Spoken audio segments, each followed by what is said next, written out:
Ya pemirsa, itu tadi adalah visual atau video patroli TNI Angkatan Laut di atas kapal perang KRI Sutanto, di mana pencarian pengungsi Myanmar dan juga Bangladesh masih terombang-ambing di laut, difokuskan di Selat Malaka di perbatasan Indonesia dan Malaysia.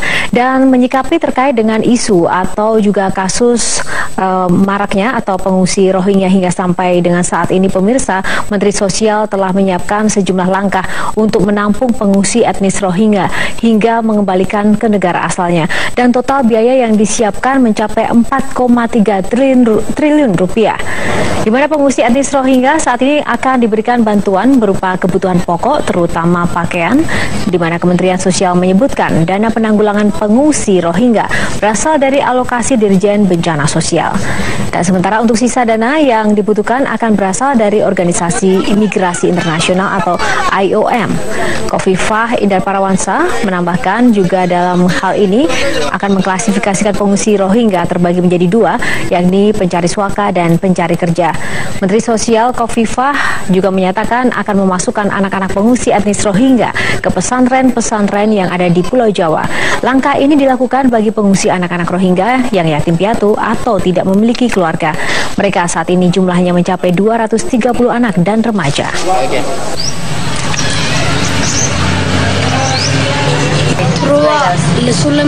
Maka posisi yang ini mereka bisa nanti setelah diidentifikasi, verifikasi dan validasi data bisa ke pesantren, karena sudah beberapa pesantren menyampaikan langsung kepada saya.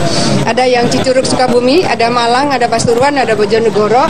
Mereka siap jikalau ada anak-anak yatim atau yatim piatu yang siap untuk nyantri. Karena pada saat 100% mereka beragama Islam yang di Rohingya. Sudah pengungsi Rohingya berada di pengungsian Braspati, Medan, Sumatera Utara. Pihak imigrasi terus melakukan pemantauan dan berkoordinasi dengan institusi internasional. Sementara di Aceh Timur, para pencari suaka mulai diajarkan bahasa Indonesia untuk mempermudah proses komunikasi. Untuk informasi selengkapnya, kita langsung bergabung dengan Marini Sayuti dari Medan, Sumatera Utara, dan juga ada Andika Bakti dari Aceh Timur. Kita ke Marini terlebih dahulu. Marini, bagaimana perkembangan terkini terkait dengan proses pemulangan pengungsi yang ada di sana saat ini? Terkait proses pemulangan pengungsi khususnya asal Bangladesh yang saat ini berada di Braspati, Medan, pihak imigrasi dan IOM sudah bekerjasama dengan pihak Kedutaan Besar Bangladesh untuk melakukan pendataan dan memverifikasi data mereka, termasuk mencari tahu latar belakang 53 pengungsi Bangladesh di sini. 53 pengungsi asal Bangladesh pun sudah memberikan data mereka melalui form yang telah dibagikan oleh pihak imigrasi Medan, Sumatera Utara. Dan dari pantauan kami, para pengungsi ini memang mengakui bahwa mereka berlayar dari Bangladesh melalui Selat Malaka dengan tujuan ke Malaysia untuk bekerja. Namun saat di tengah laut mereka terpisah oleh penyalur tenaga kerja yang diduga sengaja menelantarkan mereka di tengah laut, sehingga pada Jumat 2 pekan lalu para pengungsi ini selama 3 bulan berlayar akhirnya terdampar di perairan Selat Malaka yang kemudian ditemukan oleh nelayan di Kabupaten Pangkalan, di Kabupaten Langkat, Sumatera Utara, dengan kondisi yang memprihatinkan. Mengenai proses pemulangan ini tidak dapat dipastikan apakah mereka dalam waktu dekat sudah dapat dipulangkan, mengingat dalam proses pemulangan ini ada beberapa proses yang harus mereka jalani, mulai dari proses pendataan, kemudian verifikasi, dan selanjutnya akan memanggil Kedutaan Besar Bangladesh khususnya. Dan berdasarkan pengalaman tahun-tahun sebelumnya, proses verifikasi ini pun membutuhkan waktu sekitar 6 hingga 8 bulan. Hal ini juga dalam upaya untuk mengantisipasi agar hal serupa tidak terulang lagi, dan dari penyalur tenaga kerja pun akan diproses secara hukum yang berlaku. Sementara untuk pengungsi Myanmar belum dapat dipastikan pula bagaimana nasib mereka selanjutnya dan berapa lama mereka akan bertahan di pengungsian Braspati, Medan, Sumatera Utara. Yohana. Ya, baik, kita langsung ke Andika, ada di Aceh Timur. Andika, para pengungsi terus belajar bahasa untuk dapat berkomunikasi dengan banyak pihak di sana. Bagaimana perkembangan hingga saat ini? Yohana, hingga saat ini kondisi para pengungsi ini masih dalam kondisi normal, dan jika kita melihat aktivitas mereka juga sudah mulai memiliki rutinitas yang sama. Dan seperti kita lihat saat ini saat ini saya berada di salah satu tempat penampungan yang ada di Kabupaten Aceh Timur, dan ini adalah camp yang digunakan oleh para imigran asal Bangladesh, dan di sini ada sebanyak 52 orang, dan saat ini mereka masih menunggu giliran untuk sarapan pagi. Dan di sini kita bisa melihat, Yohana, alas yang dijadikan sebagai tempat tidur mereka ini terdiri dari papan, dan ini disediakan oleh pemerintah kabupaten untuk menghindari agar mereka tidak langsung bersentuhan dengan lantai, dan ini membuat mereka bisa menjadi lebih nyaman berada di camp yang telah disediakan oleh pemerintah Kabupaten Aceh Timur ini. Namun ada satu aktivitas menarik, Yohana, memang pada sore hari para imigran ini, khususnya imigran dan pencari suaka yang ada di Pelabuhan Kuala Langsa, Kota Langsa, kami memantau ada rutinitas menarik, yakni mengajarkan para imigran dan pencari suaka untuk belajar bahasa Indonesia, dan ini dilakukan untuk mempermudah komunikasi antara para pencari suaka dengan para relawan yang ada di sana. Dan ada beberapa pola yang diajarkan kepada mereka. Yang pertama itu belajar membaca ataupun menghitung, kemudian belajar bernyanyi, dan juga belajar dengan cara-cara yang menarik lainnya, seperti misalnya tebak gambar dan lain sebagainya. Dan pada saat kegiatan ini dilakukan, antusias para pencari suaka dan imigran yang ada di Pelabuhan Kuala Langsa, Kota Langsa ini cukup antusias. Mereka cukup antusias, dan mereka mengikuti seluruh instruksi yang diberikan oleh para relawan yang ada di posko pengungsian ini. Dan memang tidak ada target sampai kapan pelajaran ini akan terus diberikan kepada para pencari suaka dan imigran di sana, karena memang belum diketahui sampai kapan mereka akan ditampung di sana. Namun selama mereka masih ditampung di Pelabuhan Kuala Langsa ini, para relawan ini akan secara maksimal akan mengajarkan bahasa Indonesia kepada para pencari suaka dan imigran yang ada di sini. Tujuannya agar apapun kebutuhan yang diperlukan oleh para pencari suaka ini, mereka bisa langsung mengkomunikasikannya kepada relawan tanpa ada kendala apapun, karena selama ini yang digunakan oleh para relawan dan imigran ini hanya bahasa nonverbal atau bahasa isyarat yang digunakan untuk mempermudah komunikasi antara dua pihak ini. Yohana.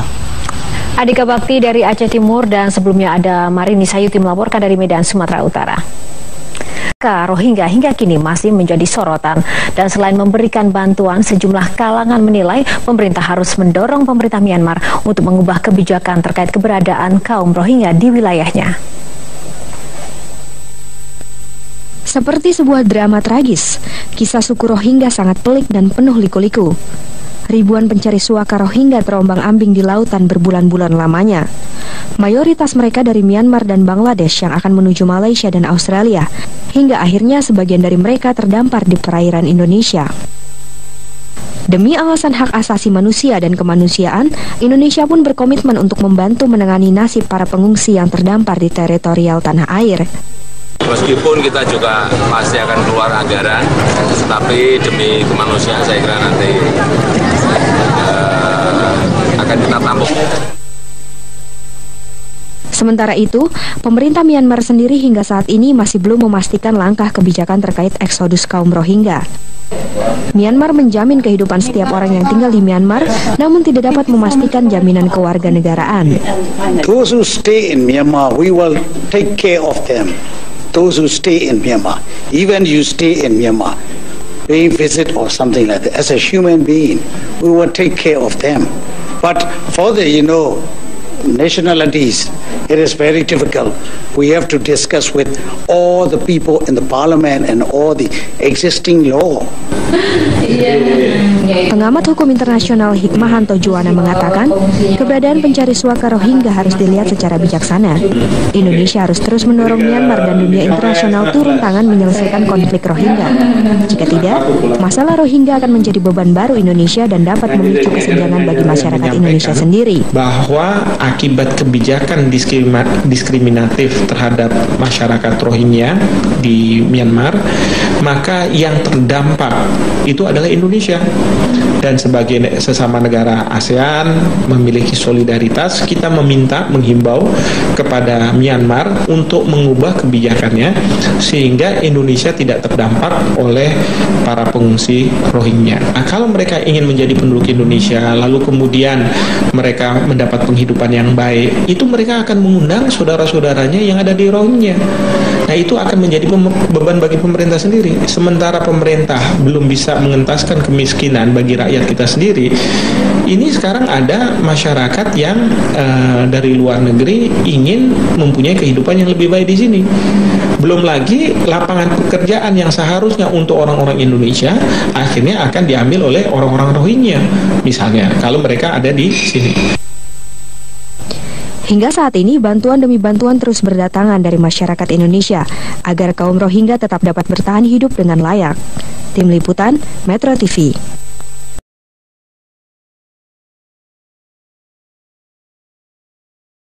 Di mana Kementerian Sosial menyebutkan dana penanggulangan pengungsi Rohingya berasal dari alokasi Dirjen Bencana Sosial. Dan sementara untuk sisa dana yang dibutuhkan akan berasal dari Organisasi Imigrasi Internasional atau IOM.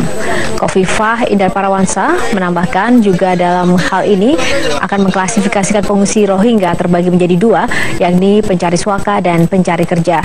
Menteri Sosial Khofifah juga menyatakan akan memasukkan anak-anak pengungsi etnis Rohingya ke pesantren-pesantren yang ada di Pulau Jawa. Langkah ini dilakukan bagi pengungsi anak-anak Rohingya yang yatim piatu atau tidak memiliki keluarga. Mereka saat ini jumlahnya mencapai 230 anak dan remaja.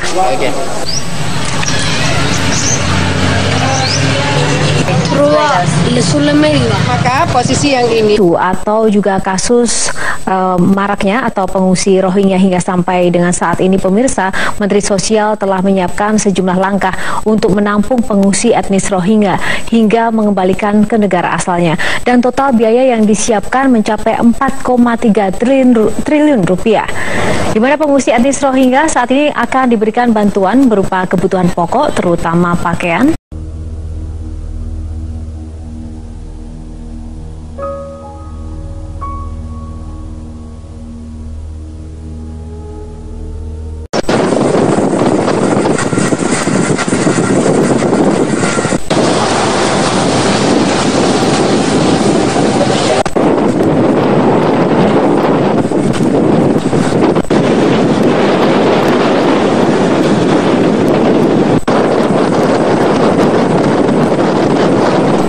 Ya pemirsa, itu tadi adalah visual atau video patroli TNI Angkatan Laut di atas kapal perang KRI Sutanto, di mana pencarian pengungsi Myanmar dan juga Bangladesh masih terombang-ambing di laut difokuskan di Selat Malaka di perbatasan Indonesia dan Malaysia.